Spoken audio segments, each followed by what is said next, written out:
सांगली जिल्हा परिषदेत महायुतीचा अध्यक्ष होणार या मंत्री चंद्रकांत पाटलांच्या विधानावर राष्ट्रवादी शरद पवार पक्षाचे आमदार जयंत पाटील यांनी थेट हात जोडलेत।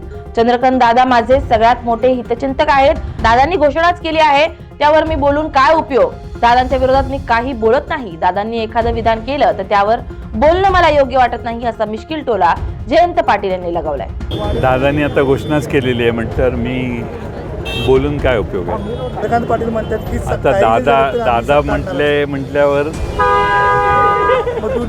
दादांच्या विरोधात मी कधीच काही बोलत नाही, त्यामुळे दादांनी एखादा विधान केलं तर दादांना उत्तर देणं मला योग्य वाटत नाही। दादांची रक्कम होणार का? मी आज काही त्याच्यावर बोलत नाही, बघतो ना कारण कोण निवडून आले, अजून निवडून आलेल्या सगळ्यांना भेटतो, त्यांचं काय मत आहे ती चर्चा करतो, मग त्यावर भाष्य करू। चंद्रकांत दादांची भविष्यवाणी खरी ठरेल का?